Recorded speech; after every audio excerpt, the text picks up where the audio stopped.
I know we have talked about not doing reviews for every single movie that we see, because sometimes it's twice a week, sometimes it's 3 times a week.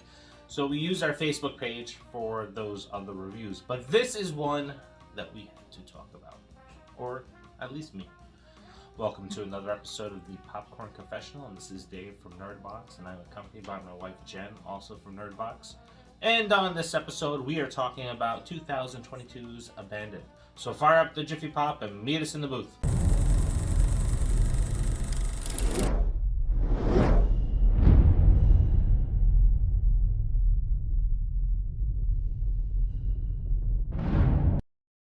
Not to be confused with 2010's Abandoned. A young family starting out buy a home to start fresh and escape some modern day problems they are facing. Only the house they purchased was home to a tragic double homicide suicide. Things begin to unravel when Sarah, played by Emma Roberts, starts to experience sounds of children playing within the walls and things that suddenly go missing.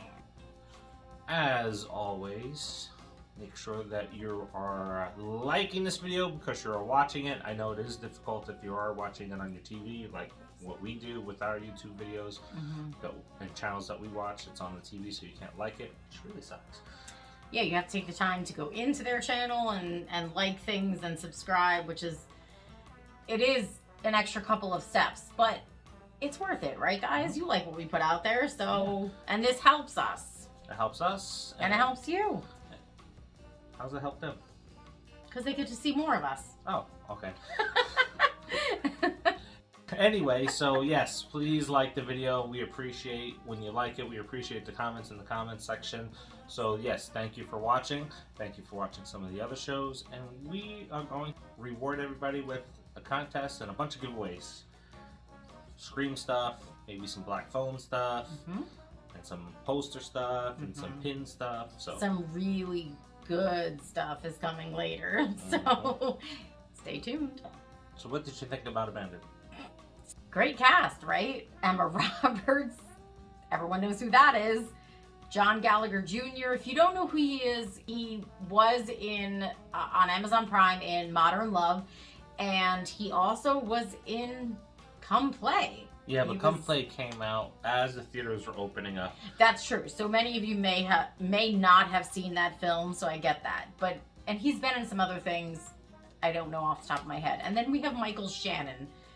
Seriously, Mr. Green, that's dude, all I know. If you don't know who Michael Shannon is, then you shouldn't be watching our channel, honestly, because, I mean, come on, Michael Shannon, he's Mr. Green. He was also in Knives Out. He's been in so many things. I can't even list everything. Great cast. The movie, really, it had me until the end. And then I was like, I'm done. Another one of those films where you watch it and get to the end and it's like, ah. I mean, there's a woman and she's battling postpartum depression, actually postpartum psychosis, which some women do go through. I went through postpartum depression after the birth of our second child, and it is absolutely horrible. She went through postpartum psychosis. I can't even imagine, because that's definitely 10 times worse than postpartum depression. But so of course then she moves into like this house that has a history, right? There's a woman who also had some issues and some babies that were taken away, or whatever the case may be, and It's a tired old, hey, I am escaping my past life, let's buy a house, because that's going to instantly that's gonna fix it, right? Yeah, that's gonna just make it all better. It's all gonna be like rainbows and unicorns, and that's not what happens. And then the boyfriend or husband is gone for 15 hours a day. It's like, oh, wait. What? Because he's a pig doctor? Yeah, but we've seen this in so many films where they buy a house, the female character is always typically going through something, and then the male character disappears. And then you're like, oh my god, is he a killer? Is he causing the problems? Is he cheating? And you have to go through all these cycles because this movie layout has been done to death. Yeah. And it's like the second or third time that we've seen that. I don't recommend the country to try to fix any kind of depression. Seriously. Only this is a horror movie. Yes. Or it's supposed to be. This movie is by Spencer Squire, who did a Journal for Jordan, which I wasn't. Well, that was based on a true story, so. But I had problems with the story in that film too. So coming into this one, it kind of makes sense, right? The story is fragmented. This is why I did not go first. This movie is fragmented. There's one reason to see this movie. One reason only. And it's Emma Roberts' performance. She was good. Next tier, next level performance when tackling the topic of postpartum psychosis. She blew it out of the water. Amazing. And what really angers me is you have such a tremendous performance with a major topic, and she brings a lot of attention to what women deal with, and you crap on it with everything that surrounds it. And I wasn't even impressed with Michael Shannon's performance or the other guys as well, because the story is weak. Well, I didn't think John Gallagher was that good. First of all, he didn't have a whole big part in it. He was gone 15 hours a day. Exactly, being a pig doctor. I don't even really know what the fuck he did, honestly. I guess but for pigs. That's it. It was supposed to be farm animals, but literally all he ever did was put pigs to sleep. That's all he did. And even there, they had a story going with it, and that just completely disappeared. Yeah, they did. They had a story going. You'll see if you go to see the movie or if you watch it at home, you'll see that with the whole pig thing, there was something there, and then it just was gone. Her performance, again, is probably one of the best performances I've seen in a long time, with a very serious matter. Yeah.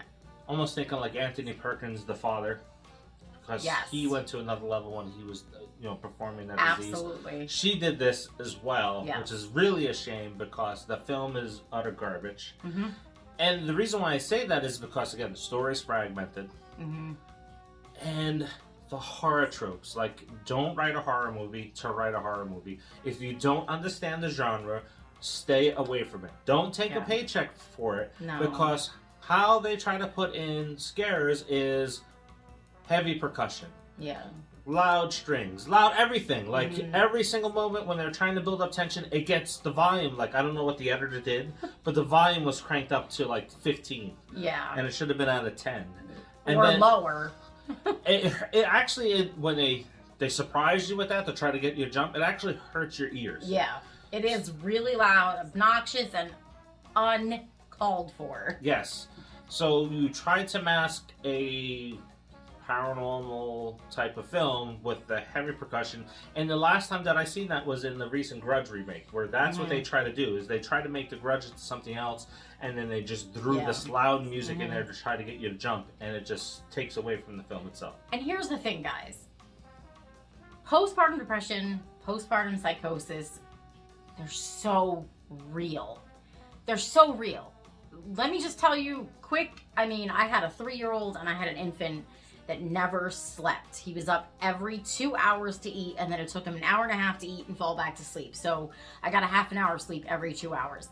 I would rock him. He was sleeping. He had to work. He worked 2 to 3 jobs at a time. I cried and I begged this baby, please just sleep. This is real.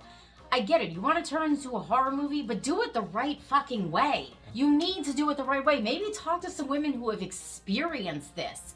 Emma Roberts totally pulled it off, but they didn't do it the right way. A mouthful of air, they didn't go about it the right way either. None of them know what the fuck to do. Talk to women. Women who have experienced it. It's real. It hurts. It's horrible. It's scary. It really is. Because you have this baby, this living being that's depending on you, and you don't know what to do because you can't even function as a human. If you want to turn into a horror movie, I totally get it. That's great. I think that's a great way to go, because obviously there are things you experience. You hear things, you see things. You don't know what's going on because you're tired. You are totally sleep deprived. You have to do it the right way. And these directors don't know what the fuck they're doing. Yeah, that's kind of why I wanted to do the review. We don't talk about the review and what we're going to talk about before we do them. It's just that it's like, oh my god, this is such an amazing performance. And it's such a serious topic, and now it's so glossed over again. Yes. And we've talked about this with the other movies that talk about depression after coming out of a war, and they have some serious topics that they always just kind of put in there sometimes, and then you're missing the point, right? You're missing the point, and that's what this movie does. All I was gonna say is, essentially, for this movie here, you have to see it so you just don't miss out on the performance. The performance is what you want to watch. Everything else, just ignore it. The bad story, the bad music. If you're watching it, the bad ending. The ending was absolutely mind-boggling, because even the lead up into the ending, they honestly, I felt they had no idea. They didn't know where to end it, and they rushed it, and they just threw it out there. Like, riding off into the sunset is how I will describe the ending. Yeah, exactly. It changes every single character's build up into that point, and it flips it on its ear and almost makes it into a different type of movie. Yeah. But even the sequence that was before that just was out of place. Yeah. They changed the whole paranormal aspect. They changed the whole postpartum psychosis aspect. Everything was shifted with that ending. This is probably the worst ending I've seen in the movie since The Turning, and The Turning they didn't finish. Yeah. So, well, I feel like this wasn't really finished either. We didn't do the research, but I would bet you that this was probably shot at 2 different times. That's what I'm thinking. And it almost seems like there was 2 different writers, 2 different directors. That's what it feels like. It's completely different. Yeah. So, what do you rate this one? 1 and done. That's where I'm at too. This should be a nope, but it's a 1 and done because of how damn good Emma Roberts was. Yeah, and that's exactly my view on it. It's not a nope, because Emma Roberts was absolutely phenomenal in this role, but that's all I can say that's good about it. Anyway. Remember to like, subscribe, and share. Yes, please do that. And remember, we got a bunch of things that are going on right now on the channel. So if you're watching this review, remember 5 Things is currently in season 3.